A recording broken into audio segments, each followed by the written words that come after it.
bonjour. Bonjour. Bon, on va faire une suite au constat humanisme.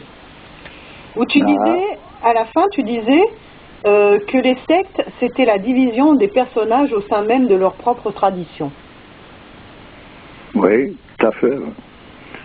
Oui, c'est ça. Et puis, bon, avant ça, il y a eu la division des traditions dans le sens que c'est pas les traditions, c'est toujours en quelque sorte l'homme qui torpille les choses, qui torpille la vérité de manière à diviser quelque chose de façon à pouvoir conquérir ce qu'il a divisé, on pourrait dire.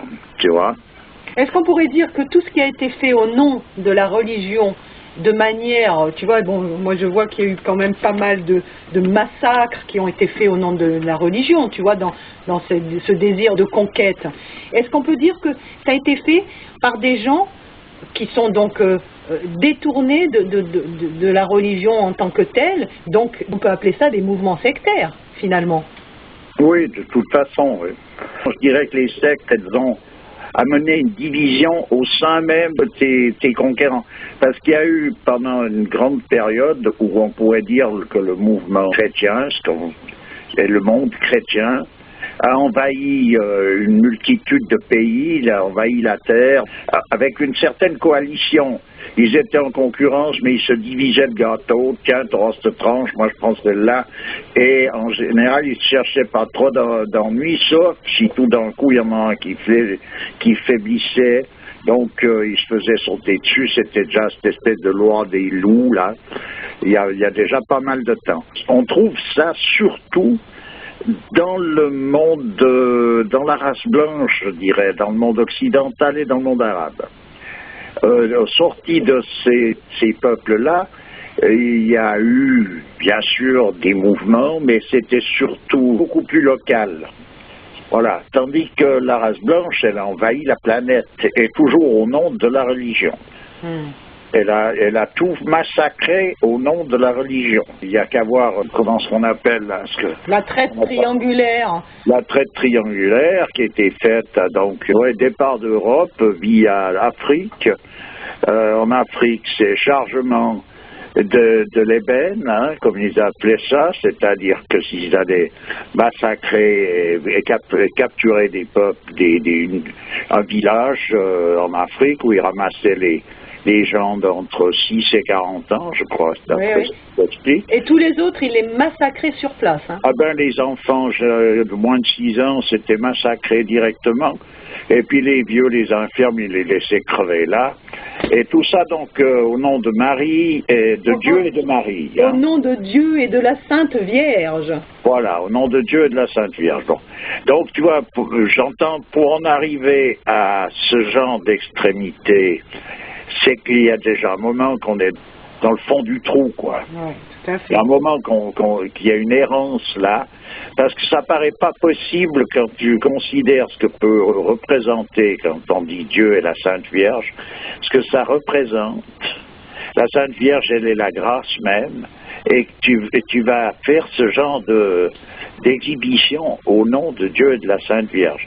C'est donc un état tout simplement de folie. Eh bien, au nom de l'islam, la conquête de l'Inde, tu sais, au 8e siècle et vers le 13e siècle, et il y a eu des massacres de millions de gens, la destruction d'édifices religieux, enfin, ça a été une catastrophe, quoi. Ah oui, c'était pareil.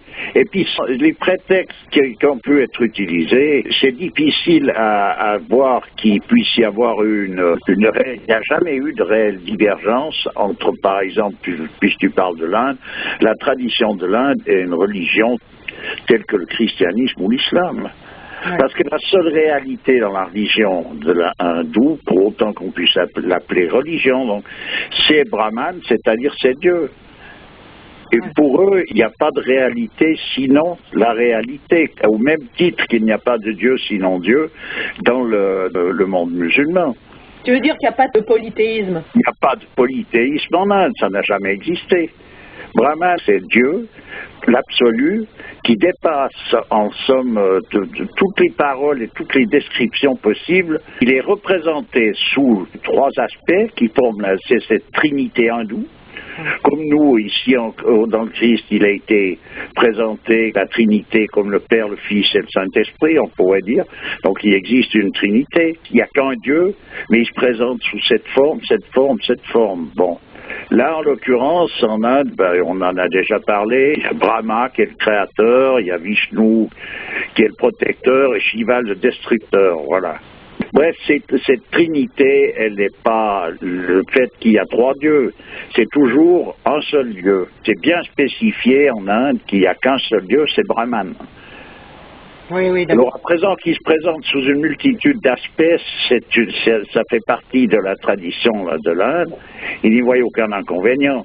Et par contre, ce qui se produit là-bas, c'est qu'il n'y avait aucune secte, parce que si il y avait des adorateurs de Dieu, par exemple sous la forme de Brahma ou de Vishnu ou de Shiva, ils pouvaient se retrouver ensemble dans le même temple. Voilà, il n'y avait aucun problème. Un prêtre pouvait officier dans un temple ou dans un autre. C'était pas un problème. Tu vois, il y avait une bonne entente qui régnait entre les différentes sectes dans toute l'Inde. Tu vois, les adeptes ne se faisaient jamais la guerre. Elles ne se font toujours jamais la guerre s'ils sont dans cette histoire. Donc, on peut parler de secte, là, ou plutôt de... Oui, on peut parler de secte, parce que secte, c'est pas que péjoratif. C'est une forme à laquelle on adhère, qui rentre dans le cadre d'une tradition. Oui, mais l'étymologie du mot secte, c'est sectaire, quand même. Oui, mais sectaire, ça a pris une connotation péjorative dans l'esprit occidental, dans l'esprit moderne, surtout, disons. C'est vrai, je suis en train de regarder, là, l'étymologie du mot secte, ça vient du latin et ça veut dire venant d'eux et suivre. Voilà. C'est vrai qu'il n'y a rien de péjoratif là-dedans. Il n'y a rien de péjoratif, non. Les adeptes de ces sectes ne se faisaient jamais la guerre. Ils ignoraient ces luttes, et ils ignorent toujours ces luttes, c'était des approbations sourdes, là. Oui. Tu vois? Un prêtre dans le temple de Shiva, comme j'ai dit, il verra jamais un inconvénient à officier dans un temple Vishnu ou de Brahma. Il n'y a pas de problème. En fait, en gros, on le redit encore, mais ce qu'on prend pour du polythéisme, en fait, c'est la représentation de chaque attribut par une figure. Ça prend cette forme-là. On va parler, pour en revenir à faire une comparaison avec l'islam, c'est le Dieu personnel. On parle du Dieu personnel dans l'islam. Oui. Il y a Dieu et puis il y a le Dieu personnel, tu vois. Oui. Chaque musulman, il a donc un Dieu personnel. C'est celui que tu te représentes, toi. C'est la forme que tu donnes. C'est la forme que tu te représentes, voilà. Alors là, dans la tradition hindoue, ce qu'ils ont fait, c'est qu'ils ont donné des formes qui étaient en rapport direct avec Dieu lui-même. Donc, il n'y avait pas la place pour aller faire un maquillage individuel qui peut venir d'une espèce d'un côté hybride. C'était bien réglé, c'était réglé comme du papier à musique, tu vois. On ne parle pas de ces représentations kitsch des attributs en Inde actuellement, que ce soit Ganesh ou autre, on ne parle pas de cela.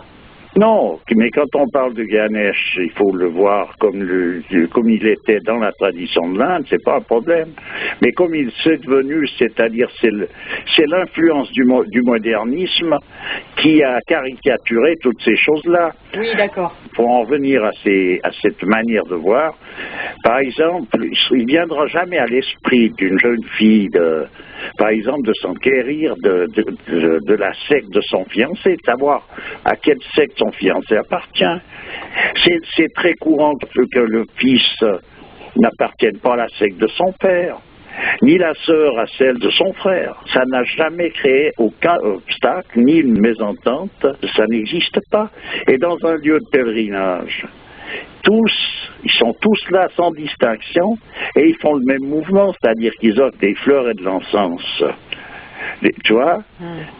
Et dans ces temples, par l'image de la divinité principale, ils sont toujours ornés d'une multitude d'effigies. Et pour des fidèles, ces effigies ne sont pas des dieux différents, mais la représentation, en quelque sorte, du même Dieu sur ses multiples aspects. Finalement, les valeurs de tolérance sont plus véhiculées dans ce genre de tradition que dans les autres. Hein. Oui, tu vois, parce que là, pour eux, il n'y a pas d'infini, sinon l'infini, c'est comme ça. C'est d'ailleurs ce que l'islam prône, quand il dit il n'y a pas de Dieu sinon Dieu, on peut dire il n'y a pas d'absolu sinon l'absolu, puisque c'est toujours du même que l'on parle, tu vois. Mais chez eux, donc, ils estimaient aussi que l'infini, il apportait des noms divers. On pourrait dire que c'est pour se rapprocher de l'entendement de l'homme. Oui. Donc Dieu, pour se rapprocher de l'entendement de l'homme, il a pris des formes différentes. Oui. De manière à ce qu'elle puisse être comprise par tel homme ou tel autre qui n'ont pas les mêmes horizons.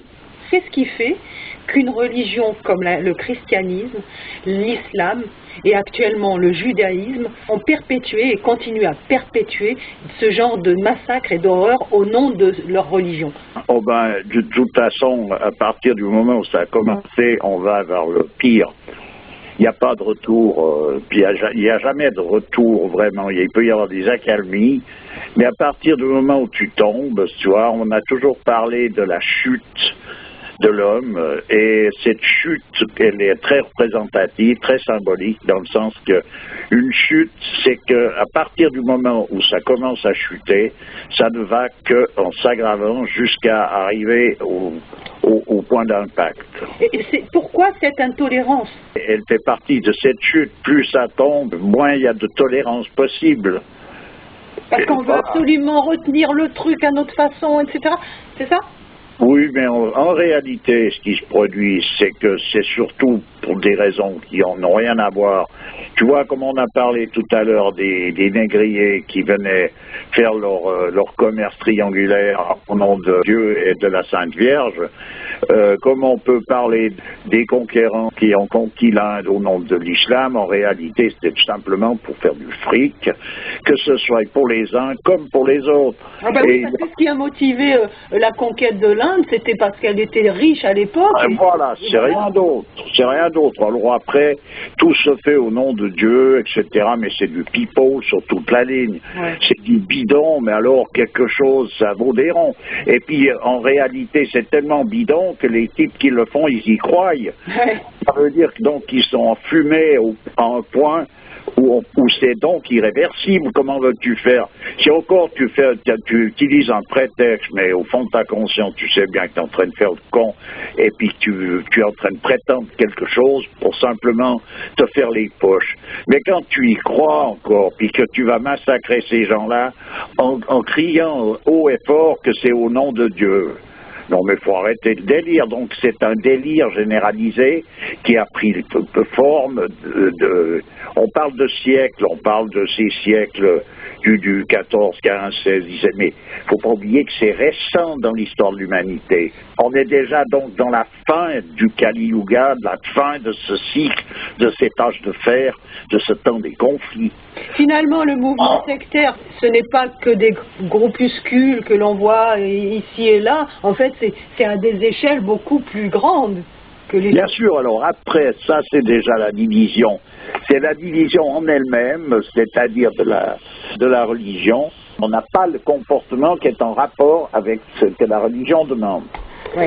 Parce qu'il ne faut pas me dire qu'au nom de Dieu et de la Sainte Vierge, on peut aller massacrer des gens que l'on ne connaît pas dans un pays, capturer ceux qui nous arrangent, aller les vendre dans un autre pays, etc., ou d'aller massacrer en Inde des gens pour leur voler leur richesse. Il ne faut pas me dire que c'est quelque chose de possible. C'est pas possible sciemment de le faire au nom de Dieu, au nom d'une religion, c'est pas possible. Et au nom du christianisme aussi, en Amérique du Sud, ils ont massacré aussi tout un tas de gens parce que soi-disant, ils justifiaient ça par le fait que c'était des sociétés anthropophagiques, cannibales quoi, et donc ça justifiait le fait qu'il faille les massacrer. Oui, puis c'était pas en fait des peuplades cannibales, comme on dit. C'est pas vrai. Il pouvait y avoir l'existence de sacrifices humains qui était donc cette répétition du sacrifice primordial, qui peut être approuvé ou désapprouvé. Ça, on va pas rentrer là-dedans. On en a déjà parlé. C'est des sujets trop pointus et trop difficiles à aborder, surtout comme ça, de but en blanc, et surtout avec l'esprit moderne, c'est plus possible. Mais j'entends, ils prenaient le moindre prétexte. Le moindre petit prétexte était surtout le prétexte à violer, voler, tuer. C'est tout ce qu'ils ont réussi à faire quand ils ont voulu régler quoi que ce soit. Ils ont utilisé un prétexte et ils ont fini toujours par voler, violer, tuer. Ça, c'est la trinité du monde barbare. Oui, oui, c'est ça, exactement. On est bien d'accord. Et ce monde barbare, il est composé de gens qui s'appellent chrétiens, qui s'appellent musulmans, qui s'appellent tu vois, toutes les, surtout, disons, je dirais, au nom de ces deux religions, c'est surtout celles-ci qui ont porté le drapeau. Ouais. Par rapport à ces massacres au nom du christianisme, c'était bien entendu avec l'aval de l'Inquisition, tu vois. Ah ben là, bien sûr, ça. De toute façon, l'aval, il est toujours là. De toute manière, il n'y a pas de souci, là, il n'y a aucun problème. Il n'y a aucun problème. On pouvait tout faire, tout était permis. Les Indiens d'Amérique du Nord, si quelqu'un a la possibilité de se pencher sur l'étude de ces peuples, c'était des civilisations merveilleuses. On peut guère aller au plus haut dans la beauté de ces peuples. Ils étaient en rapport direct avec la nature. Ils n'ont laissé aucune trace de saleté sur cette terre. Ils ont quitté ce monde. Il n'y a aucune trace qui puisse être une souillure quelconque. Donc, ils ont laissé que des traces lumineuses ou point de trace du tout. Ils sont en conformité totale avec ils étaient. eux. Maintenant, ils sont dégénérés.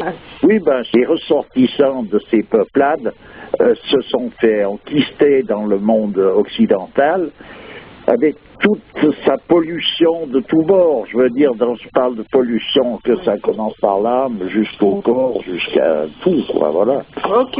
Eh bien, écoute, on va finir là-dessus. Je te remercie et puis à bientôt. Ben, écoute, oui, à bientôt, alors. Au revoir. Avec plaisir. Au revoir.